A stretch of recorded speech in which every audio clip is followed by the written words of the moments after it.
Hello guys, कैसे हो आप सभी। स्वागत है आप सभी का फिर से और एक नई वीडियो में। तो गाइस आज हम लोग बात करने वाले हैं द रग्नारॉक मूवी के बारे में। चलिए शुरू करते हैं। और मूवी की शुरुआत होती है और हमें 1000 साल पहले का सीन दिखाया जाता है और जिस वक्त वाइटन का दौर था और वाइकिंग पायरेट्स को कहा जाता है जो उस वक्त खजाने की तलाश में हुआ करते थे। और हम देखते हैं कि वाइकन का राजा अपने सिपाहियों को लेकर नदी के किनारे आया था। ऐसा लग रहा था कि वो लोग किसी जंग से यहाँ पर आए हैं। और फिर राजा एक छोटी भेड़ को उस नदी में छोड़ता है, मगर उसकी बेटी वो ये करने से मना कर रही थी। वो कहती है कि डैड ऐसा मत करे, आपका ये काम हमें महंगा पड़ेगा। और राजा क्या करना चाहता था ये कोई भी नहीं जानता था। और तभी भेड़ को पानी में देखकर एक बहुत बड़ी चीज पानी से बाहर आती है और जिसने भेड़ को खा लिया था। और जिसके बाद उसने राजा के सभी सिपाहियों पर हमला कर दिया, उनको मार दिया। आखिरकार राजा ने पानी में भेड़ को क्यों छोड़ा था और वो लोग किस चीज की तलाश में आए थे, वो सब चीज आखिर क्या थी, ये हमें कहानी में आगे जाकर पता चलेगा। जिस चीज ने सभी को मार दिया सिवाय राजा के बेटी की, और जो यहाँ से भाग जाती है। इसके बाद हमें कहानी प्रेजेंट में दिखाई जाती है। एक आर्कियोलॉजिस्ट को देखते हैं और जिसका नाम सिगट था। पुरानी चीजों में रिसर्च किया करता था, उनके बारे में जानना, उनके बारे में पता करना काम सिगट को बहुत पसंद था। कई सालों से वाइकिंग्स पर रिसर्च कर रहा था। वो उसकी बीवी कुछ ऐसे बातों को मानते थे इन पर आजकल बहुत कम लोग हैं जो यकीन करते हैं। सिगट और उसकी बीवी ने वाइकिंग्स पर बहुत रिसर्च की। फिर उनको पता चला कि उनका समुद्री जहाज अपने इलाके से कई मीलों दूर गया था। उनका जहाज तो मिल जाता है और उनकी कुछ आर्टिफैक्ट्स भी मिले थे, यानी कि कुछ पुरानी चीजें भी मिली थी। मगर वो वाइकिंग्स इतने दूर क्यों गए थे, उस बात का जवाब आज तक किसी के पास नहीं था। फिर वही सैगन इन बातों का जवाब जानना चाहता था, मगर सैगन और उसकी बीवी ये बात को मानते थे। क्या पता वाइकिंग्स अपना खजाना छुपाने के लिए इतनी दूर गए होंगे, लेकिन उनका इस बात का कोई सबूत नहीं था, इसलिए उनकी बातों पर कोई यकीन भी नहीं करता था। सिगट की 2 बच्चे और उनकी बीवी के कैंसर के वजह से मौत हो गई थी। वो एक म्यूजियम में काम किया करती थी। सिगट अपने काम में इतना मसरूफ हो जाता, बच्चे को सही से वक्त भी नहीं दे पाता था, इसलिए अक्सर सगट की बेटी उससे नाराज रहा करती थी। आज जितने चीजों पर अभी तक रिसर्च की उसकी म्यूजियम में प्रेजेंटेशन थी। और फिर वहाँ पर म्यूजियम का मालिक कहता है कि देखो, फिजूल बात तो मत बताना, सिर्फ तुम वो बताना जिसके बारे में तुम्हें यकीन हो, वरना वो लोग हमारे म्यूजियम में पैसे कभी भी इन्वेस्ट नहीं करेंगे। जो तुम्हारा प्रोजेक्ट है उस पर तो बिल्कुल भी नहीं। खैर सिगट की प्रेजेंटेशन शुरू होती है। लोग सुनने वाले उसकी बातों में कोई खास दिलचस्पी नहीं ले रहे थे। फिर सिगट ऐसी बातें बताने लगा कि एक दिन दुनिया खत्म हो जाएगी। वो ये बताता है कि हमें वाइकिंग्स का जहाज मिला और वो लोग इतनी दूर इसलिए गए थे ताकि दुश्मनों से अपना खजाना छुपा सके। हमें इस बात के बारे में पता करना होगा, हमें भी उस जगह पर जाना चाहिए। और लेकिन वहाँ पर जितने भी लोग थे सब हंसने लगते हैं। तो इन्वेस्टर थे, वो लोग पैसे देने से भी मना कर देते हैं। फिर सैगट का बॉस भी उस पर हंसने लगा था। फिर वो कहता है कि क्या तुम फिजूल बातें कर रहे हो, ऐसा कुछ नहीं था। मगर सैगट फिर भी उनको अपनी बातों पर यकीन दिलवाने का कोशिश कर रहा था। सैगट अपने गाड़ी में बैठ के इस चीज के बारे में बहुत सोचता है। सैगट को इस सब बातों पे यकीन था और फिर सैगट को इस बात का डर था कि अगर उसके रिसर्च पे कोई भी यकीन नहीं किया तो सारे फिजूल चले जाएंगे, क्योंकि उसने और उनकी बीवी ने इस चीजों पर बहुत रिसर्च की थी। वो दोनों ने इस बात का पता लगाया था कि आइकन फ्यूजन मार्क से फिल्म मार्क तक गए थे ताकि दुश्मनों से अपना खजाना छुपा सके। वहाँ तक पहुँचने के लिए चाहिए था नक्शा। सैगट नीड मैप को साबित कर सकेगा, मगर अब तक ऐसी कोई भी चीज उसके हाथ नहीं लगी थी। तो सोच में इतना वक्त गुजर जाता है कि उसका अपना ध्यान अपने बच्चों तक नहीं रहता। उन्हें स्कूल से लाना था और फिर वो जल्दी से स्कूल जाकर अपने बच्चे को अपने घर लाता है। फिर रात के वक्त बहुत जोरों से बारिश हो रही थी और सैगट उसी सोच में गुम था। और फिर उसकी दरवाजे एक बेल बजती और उसकी टीम का एक आदमी आया था जिसका नाम एनन होता है। वो इसके साथ मिलकर इसी प्रोजेक्ट पर काम कर रहा था। अब बंद हो चुका था। वो कुछ आर्टिफैक्ट्स को ढूंढ कर लाता है। एनन बहुत खुश दिखाई दे रहा था और वो सगट से कहता है कि मैं एक ऐसी चीज लाया हूँ और जिसे देखकर तुम भी बहुत खुश हो जाओगे। हमारी रिसर्च बेकार नहीं थी। फिर वो अपने बैग से एक पत्थर निकालता है, उस पर किसी और भाषा में कुछ लिखा हुआ था, मगर उनके लिए समझ पाना उतना मुश्किल नहीं था क्योंकि सगट को वो भाषा आती थी। फिर वो पढ़ता है कि वाइकिंग्स के राजा अपने सिपाहियों के साथ एक नदी पर गया था जहाँ पर एक खौफनाक चीज ने उन पर हमला कर दिया, उन सबको मार दिया, मगर इन सब में राजा की बेटी बच गई। ये सारी कहानी वही थी जो हमने शुरू में देखी थी। उस पत्थर पे एक निशान भी बना हुआ मिलता है जो एक राजा की बेटी का लॉकेट था। निशान को देख के ऐसा लग रहा था कि उन्होंने उस निशान जैसी चीज कहीं पर देखी है। वो दोनों म्यूजियम में जाते हैं क्योंकि सगेट अभी भी वहाँ पर काम करता था। उसके पास उस म्यूजियम की चाबियां थी। उन्हें वहाँ पर वो लॉकेट मिल जाता है, लेकर वो लोग निशान पर रखते हैं तो वो बिल्कुल वैसा ही था। निशान पर बिल्कुल फिट बैठ रहा था। और उस लॉकेट के वजह से अब उसको कुछ पहेलियां भी समझ आ गई थी। अब वहाँ तक जाने का रास्ता क्या है। वहाँ पर वाइकिंग्स के राजा अपने सिपाहियों के साथ गया था।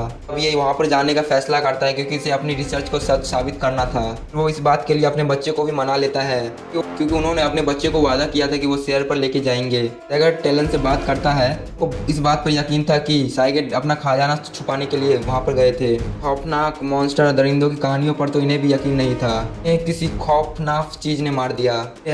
अपने सारे बच्चों को लेकर अपने सारे तैयारियों करके फील्ड मार्क पहुंच गया था और उसने एक लड़की को बुलाया होता है। वो एक न्यूरियस गाइड थी, उसका नाम एलिजबेथ होता है और उसके साथ एक ड्राइवर भी था जो थोड़ा अजीब लग रहा था।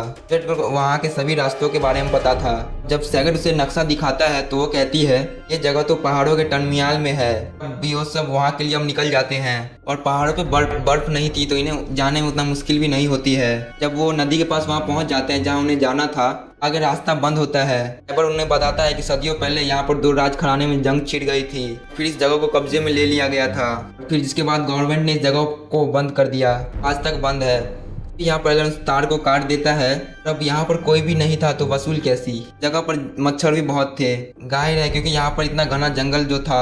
एलिजबेथ सैगट की बेटी को जब लोशन लगाती है, बात करते हुए सैगट की बेटी से पता चलता है उनकी मॉम की मौत हो चुकी है, क्योंकि सैगट की बेबी इस दुनिया में नहीं है। उनका एलिजबेथ थोड़ा दुखी हो गई थी। चलिए आगे बढ़ते हैं और आगे जाने पर इन्हें जंग का सामान मिलता है और इस जंग के दौरान यहाँ पर छोड़कर चले गए थे और यहाँ पर कई सालों से कोई भी नहीं आया था। इनकी मंजिल तो ये नहीं थी, इन्हें एक आइलैंड पे जाना था जो नदी के बीचों बीच बना हुआ था।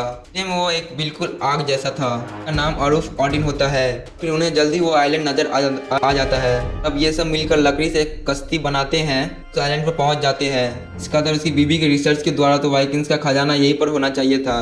फिर ये सब उस खजाने को ढूंढने लगते हैं मगर उन्हें इस गोलियों के अलावा वहाँ पर कुछ भी नहीं मिलता। फिर तभी ड्राइवर सैगट की डायरी पढ़ने लगता है जिसमें खजाने के बारे में काफी जानकारी थी, मगर सैगट ने उससे अपनी डायरी छीन ली थी। वो नहीं चाहता था कि सबको इस बारे में पता चले। फिर सैगट के बच्चे यहाँ पर आकर काफी बोर हो जाते हैं। फिर वो लोग घर जाना चाहते थे मगर सैगट अपनी बेटी से कहता है कि नहीं, अभी नहीं, और मुझे अपने कुछ सवालों का जवाब चाहिए, अभी हम अपने घर जाएंगे। फिर ये बात सुनकर सैगट की बेटी को गुस्सा आ गया था, जंगलों में चली जाती है और फिर सैगट का बेटा भी दूसरी तरफ चला गया था। आगे जाने पर एक गुफा दिखाई देता है, जबकि सैगट की बेटी को एक लोहे का बंकर दिखाई देता है जिसमें वाइकिंग्स के कपड़े और पुराने दौर के पैसे थे। जो कि लालची था वो वहाँ पर आकर उनसे वो चीजें ले लेता है। पहाड़ में सैगट और एलिजबेथ बैठ के बातें कर रहे थे तो सैगट से कहते हैं कि मुझे बहुत अफसोस हुआ, तुम्हारी दीदी मर चुकी है, तुम्हारे लिए अकेले बच्चों को संभालना बहुत मुश्किल होगा ना। जैसे सैगट अब उनके सवालों का जवाब देने लगता है तो तभी उसके बेटे के चिल्लाने की आवाज़ आई थी। जब वो जाकर देखता है तो उसे गुफा दिखता है जो उसे बेटे को मिला था। वो गुफा काफ़ी गहरा था। ये देखकर उसे लगता है कि क्या पता वाइकिंग्स ने खजाना यहीं पर छुपा के रखा हो। सभी एक एक करके रस्सियों की मदद से नीचे उतरने लगते हैं। तैयारी तो ये लोग पहले ही करके आए थे। फिर नीचे उतर के सब यहाँ वहाँ देखने लगे थे। फिर वाइकिंग्स को कीचड़ में पड़ा हुआ एक पुराना हेलमेट मिलता है, जिसे देखकर वो खुश हो गया था। उसकी रिसर्च सच साबित हुई थी। इसका मतलब वाइकिंग्स यहाँ तक आए थे और वो सभी से कहते हैं कि यहाँ वहाँ ढूंढना चालू करो, इधर और भी चीजें हो सकती है। फिर वहाँ पे उन्हें बहुत सारा सामान मिलता है। सैगट को बेटे को एक अजीब सा एक बड़ा अंडा मिला था, इसके बारे में वो किसी को कुछ भी नहीं बताता, अपने बैग में वो रख लेता है। तो इनको यहाँ पर बहुत सारा सामान मिलता है। वो ये सब सामान को पैक कर लेते तो ड्राइवर इनसे पूछता है कि क्या हम इन सबको बेचने वाले हैं, इससे हमें बहुत सारे पैसे मिलेंगे। फिर सैगट जवाब देता है कि नहीं, ऐसा नहीं है, हम ये सारी चीजें म्यूजियम में देने वाले हैं। फिर इतना सुनकर ड्राइवर भड़क जाता है। वो तो पहले से ही लालची था और कहता है क्या फायदा इतना दूर आने का, हम लोग यहाँ पर ये सब अपने जान को खतरे में डालकर ये सब चीज लेकर म्यूजियम में देने वाले हैं। वो बोलते हैं कि ऐसा नहीं हो सकता और वो अपने गन निकाल कर वो सारा सामान ले लेता है। उसने उन लोगों को डराने के लिए गोली भी चलाई थी। सब डर जाते हैं, उसे कोई नहीं रोकता और वो सारा सामान लेकर ऊपर आ जाता है। ऊपर आकर रस्सियों को भी काट दिया था जिससे ये सब नीचे आए थे। तो लकड़ी के बने कश्ती में सारा सामान रखकर नदी के रास्ते जाने लगता है। फिर तभी नदी के बीच जाकर उसे कुछ महसूस हुआ था। खतरनाक क्रिएचर जिसने सालों पहले वाइकिंग्स पे भी हमला किया था। गार्ड अंदर में एक इंसानी खोपड़ी मिलती है। सैगट की बेटी देखकर डर गई थी, अब घर जाने की जिद करती है मगर अब रस्सियाँ भी टूट चुकी थी। ऐसे बाहर निकलते पर वो इस गार्ड की ऊंचाई पर चढ़ना शुरू करती है। उसे क्लाइंबिंग आती थी, पहाड़ियों पर चढ़ना जानती थी। वो ऊपर पहुंचकर सबके लिए रस्सियाँ फेंकती है। और वो सब इस गार्ड से तो बाहर आ गए थे मगर इनकी अपने कश्ती तो कहीं पर भी नजर नहीं आती है, ना ही ड्राइवर की कश्ती को लेकर जा चुका था। खैर वो लोग सोच रहे थे कि वो तो अब तक उनके सारे सामान को ब्लैक मार्केट में बेच दिया होगा। वो ये नहीं जानते थे कि उस पानी में रहने वाला क्रिएचर ने उसे मार दिया है। उनके पास नदी को पार करने के लिए कुछ भी नहीं था, इसीलिए वो सब वहीं पर रात गुजारने का फैसला करते हैं।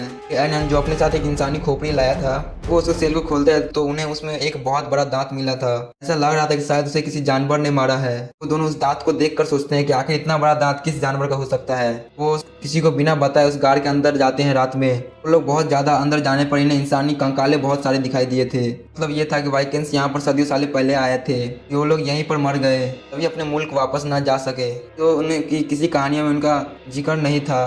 कंकाल सब उन्हीं वाइकिंग्स के थे जो हमने कहानी के शुरू में देखे थे। ये सब देखकर सैगेट एलन से कहता है, उस दौर के मुताबिक लोग वाइकिंग्स एक क्रिएचर पर एक यकीन रखते थे। उनका मानना था कि वो एक दिन पूरी दुनिया को खत्म कर देगा। सैगेट का ये मानना था कि हजारों साल पहले हो सकता है ऐसे जानवर होते होंगे, पर वो उसी वक्त में खत्म हो गए। तो जब थोड़ा सा और आगे जाते हैं तो इन्हें पानी में कुछ महसूस होता है और उन्होंने पहली बार उस जानवर की झलक देखी थी। दिखने में बहुत बड़ा और काफी अजीब था। फिर दोनों डर जाते हैं और इन्हें अपनी आंखों पर यकीन नहीं हो रहा था। जब ये दोनों गुफा में थे तो जो सैगेट के बेटे को अंडा जो मिला था उसमें हलचल होने लगती है। फिर हलचल की आवाज़ से सैगेट के बच्चे जाग गए थे।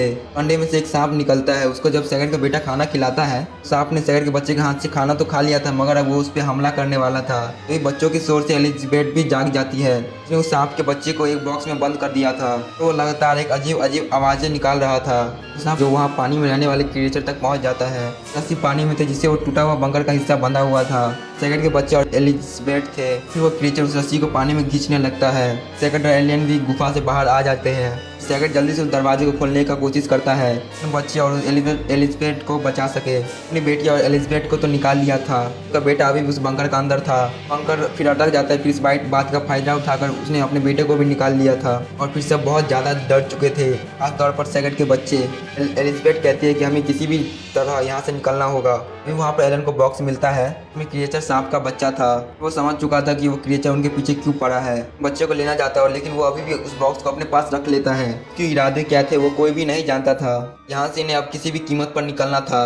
वेट एक गेंद की मदद से रस्सी को दूसरी तरफ फेंकती है। सभी एक एक करके दूसरी तरफ जाने लगे थे। सबसे पहले एलन जाता है और फिर बच्चे, एलिजाबेथ, और जब आखिर में सैगेट की बारी आती है तो रस्सी बीच में ही अटक जाती है। फिर सैगेट जानता था कि पानी में खतरा है। वो बार बार आगे जाने का कोशिश कर रहा था मगर नहीं जा पा रहा था। तभी एलिजाबेथ उसकी मदद के लिए फिर दोबारा रस्सी के सहारे आती है। अगर एलिजाबेथ सही वक्त पर उसे ना बचाती वो मर जाता, क्योंकि उनका थोड़ा सा आगे जाने पर पानी से निकलकर सांप के दिखने वाला एक बहुत बड़ा क्रिएचर बाहर आया था और उन पर हमला कर देता है। उसको जिंदगी में ये लोग पहली बार अपनी आंखों से देखा था। इतना बड़ा था कि एक आसानी से एक इंसान को खा सकता था। उसके हमले की वजह से वो दोनों पानी में गिर गए थे। वो क्रिएचर उन्हें मारने वाला था, अपनी गन से उस पर गोली चला देता है। इसी बात का फायदा उठाकर वो दोनों जल्दी से पानी के बाहर आ जाते हैं। ये सभी यहाँ से तो निकल गए थे। उन्हें ऐसा लग रहा था कि खतरा सिर्फ तो पानी में है। ये वो नहीं जानते थे कि वो क्रिएचर सांप जमीन पर भी चल सकता है। लोग वहाँ से आगे निकलते हैं और फिर उन्हें एक पुराना बंकर दिखता है। वहाँ पर एक अंडरग्राउंड रास्ता मिलता है। सैगेट को भी वाइकिंग्स की कहानी समझ आ गई थी कि वो वहाँ पर किसी खजाने को छुपाने के लिए नहीं, बस उस क्रिएचर को मारने के लिए आए थे, कि उनका मानना था कि ये दुनिया को खत्म कर देगा। पत्थर पर सारी कहानी वाइकिंग्स की राजा की बेटी ने लिखी थी, बचकर भाग गई थी। यहाँ पर उन्हें एक ऊपर की तरफ एक रास्ता दिखाई देता है। लोग जब उस रास्ते से बाहर जाने का सोचते हैं तो सबसे पहले एलन बाहर जाता है। सैगेट को ये बात पता चल चुकी थी। एलन के पास क्रिएचर का बच्चा है। अभी वो क्रिएचर सांप इनके पीछे पड़ा हुआ है। बैग तुम्हारे पास है, मैं जानता हूँ उसमें सांप का बच्चा है, की वजह से वो हमारे पीछे पड़ा हुआ है। बैग मुझे दे दो, मगर वो देने से इनकार कर देता है। ऊपर से सांप क्रिएचर ने आकर एलन को मार दिया था। फिर वो उसे पकड़ कर खा जाता है। क्योंकि वो बैग बंकर में गिर गया था तो वो सांप भी अब अंदर आ जाता है। बच्चे दूर भागने लगते हैं और फिर वो एक खुफिया जगह पर छुप गए थे। वो खौफनाक सांप जब अंदर आया, सारा मूर्खा गिर गया था। सैगेट और एलिजाबेथ बेहोश हो गए थे। बच्चे ही अकेले जान बचाते हुए इस क्रिएचर सांप से छुप रहे थे। क्रिएचर सांप बच्चे को देख लेता है, तो अब उनके पीछे पड़ चुका था। अपने बच्चों की आवाज़ जब सैगेट सुनता है तो उसे होश आ जाता है। क्रिएचर सांप के सामने जाकर उस बॉक्स के से बच्चे को निकाल कर उसे दे देता है। क्रिएचर भी अपने बच्चे को लेकर वहाँ चुपचाप चला गया था। वो सभी उस बंकर से बाहर आ जाते हैं सही सलामत। उन्हीं के आखिर हमें दिखाया जाता है सैगेट ने उस पत्थर को उसके पास एलन लेके आया था। वाइकिंग्स की कहानी लिखी हुई थी, वाइकिंग्स की राजा की बेटी ने लिखी हुई थी, म्यूजियम में दे देता है। उसने म्यूजियम की नौकरी को छोड़ दिया था। वो उन सब पुरानी चीज़ों के बारे में खोज करना बंद कर दिया था कि किसी को कभी कुछ पता ना चले। उस आग की तरह दिखने वाले आइलैंड की इर्द गिर्द पानी में क्या है। उसने अपने लिए एक टीचर की जॉब को चुना था। वो उस जॉब के बाद अपने बच्चे को बहुत सारा वक्त दे चुके। पूरा रिसर्च और सैगेट की खोज तो खत्म हो गई। तो अब मूवी यहाँ पर खत्म होती है। तो दोस्तों कैसा लगा आप सभी को हमारी ये एक्सप्लेनेशन? वीडियो पसंद आए तो चैनल को लाइक और सब्सक्राइब जरूर कीजिएगा।